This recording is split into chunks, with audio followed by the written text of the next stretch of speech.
Nah, ini juga yang sudah menikah, perhatikan ini baik-baik. Yang belum menikah, kalian siap-siap untuk menerima itu.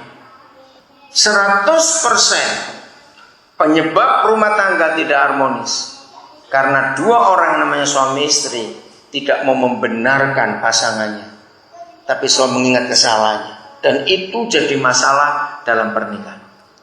Ayo kita buka contoh konkret dalam Alkitab bagaimana Bapa di surga membenarkan orang yang bersalah sampai dianggap tidak pernah berbuat salah. Kita semua buka Yohanes pasal 21. Judulnya apa di Alkitab saudara? Mulai yang pertama. Ayo, apa judulnya? Yesus menampakkan diri kepada murid-muridnya di pantai Danau Tiberias. Saudara, inilah pertama kali Tuhan Yesus menampakkan diri lengkap di hadapan 12 murid laki-laki dengan 11 dia murid laki-laki sejak kebangkitan. Ya, ini pertama kali kejadiannya.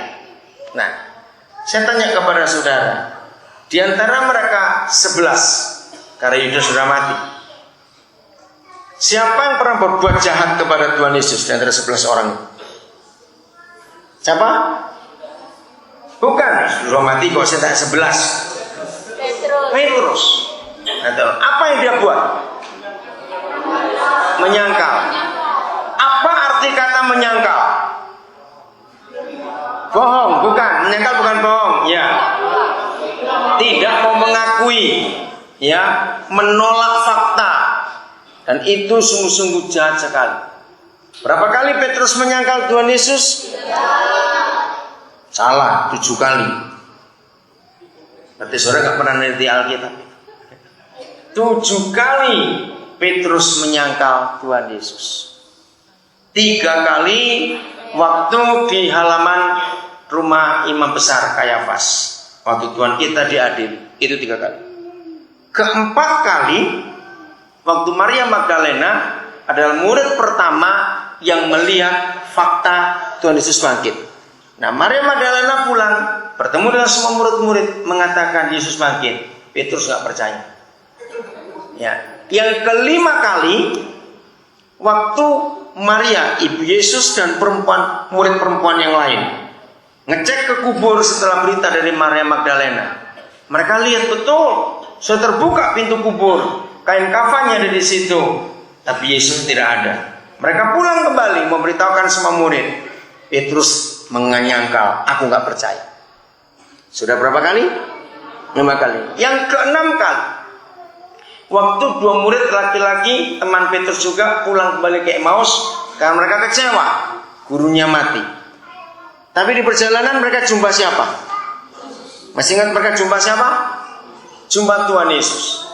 Lalu mereka balik lagi ke Yerusalem, memberitahukan kepada yang lain, termasuk Petrus. Petrus percaya atau tidak? Tidak, menyangkal lagi 6 kali. Nah, yang ke-7 kali ya peristiwa di Yohanes 21 itu. Karena pertama kali Simon, sebelum nama Petrus itu Simon, jumpa Tuhan Yesus pertama kali itu di Lukas pasal yang ke-5, ketika dia semalam-malaman gak dapat ikan, perahunya dipinjam Tuhan Yesus. Masih ingat kisah itu? Lalu Tuhan Yesus menyuruh, setelah dia khotbah, Tuhan Yesus ngajar, dia berkata, Simon, tolakkan ke tempat lebih dalam, kamu akan dapat ikan. Ketika dia dapat ikan, dia terkejut. Lalu mendarat di pantai, dia tersungkur di depan Tuhan Yesus dan berkata, mulai hari ini aku akan ikut Tuhan. Lalu Tuhan Yesus merubah statusnya, bukan penjala ikan tapi penjala manusia.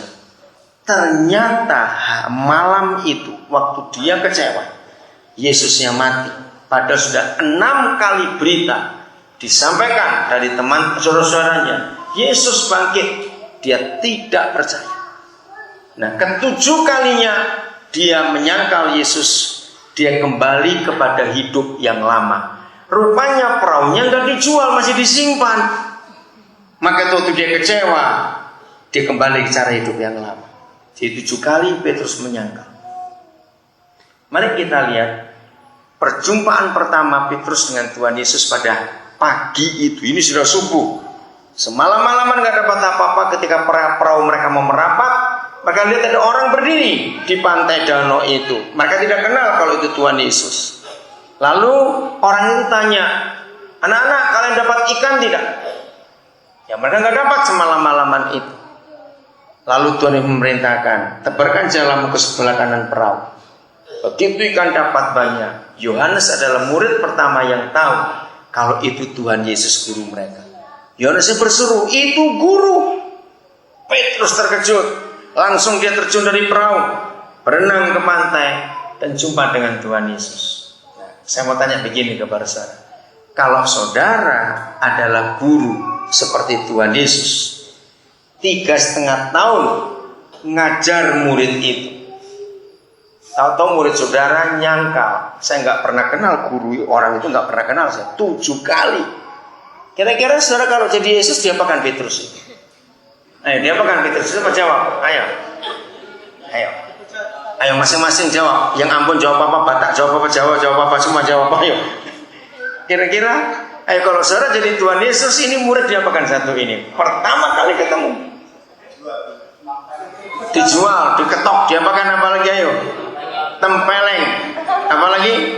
Tenggelamkan saja. Apa lagi? Ayo. Saudara lihat, ini hal yang luar biasa. Sungguh biarlah malam hari ini kalau kita mendengar kebenaran ini, saudara jadilah seperti yang Tuhan inginkan. Bilang dipanah saja. Saudara, ini sungguh luar biasa. Masih ingat Tuhan Yesus memberi Petrus apa? Kedudukan apa? Jabatan apa? Hari itu. Ayo lihat Alkitab saudara baca. Apa yang diberikan kepada Petrus dari Tuhan Yesus hari itu? Tugas apa ya cepat? Bukan. Tuhan Yesus bilang kepada Petrus setelah dia tanya, adakah kau mengasihi aku? Iya. Yang lain jawabnya gimana? Diberi tugas apa? Jadi gembala. Gembalakan domba-domba. Saudara renungkan kejadian ini. Saya ulangi lagi, seringkali kita lebih gampang melihat kesalahan orang lain daripada kebaikan orang itu. Seringkali yang kita bicarakan tentang seseorang itu pasti kesalahannya, kegagalannya, bukan kebaikan.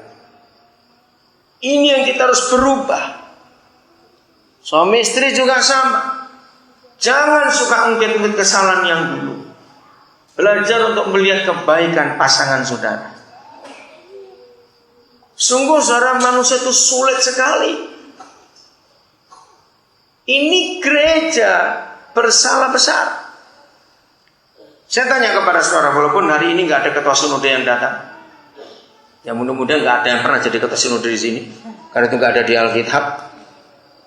Tapi saya mau tanya kepada saudara, semua gereja kapan dari kantor sinode membuat surat yang ditembuskan ke semua cabang gereja mereka tentang salah seorang dari anggota mereka, waktu orang itu berbuat salah atau berbuat benar, di surat, dibuatkan surat itu? Ngerti maksud saya? Kapan? Kapan sinode atau gereja membuat surat yang ditembuskan kemana-mana tentang seseorang dari anggota gereja mereka atau sinode gereja mereka, ketika orang itu berbuat salah atau berbuat benar? Nah, ini kejahatan gereja. Mengapa waktu orang berbuat benar nggak pernah dibuatkan surat supaya orang lain juga tahu? Betul tidak? Harusnya kan begitu kalau adil. Kenapa hanya tunggu kalau ada orang salah dibuatkan surat supaya semuanya tahu? Ini kejahatan gereja. Tiap kali saya ketemu ketua sinode gereja, kalau saya sempat, saya akan ngomong hal ini. Belajarlah untuk menyatakan kebenaran kepada orang banyak. Kalau ada anggota bapak atau ibu yang berbuat benar, jangan cuma tunggu kalau mereka buat salah baru dibuatkan surat. Betul saudara? Nah seperti itu kehidupan kita. Mengapa kita hanya lebih senang, lebih sering mengingat perbuatan orang yang salah? Saya minta saudara jujur pada diri sendiri. Tiap kali kita ngomong tentang seseorang, saudara, pasti kita sering ngomong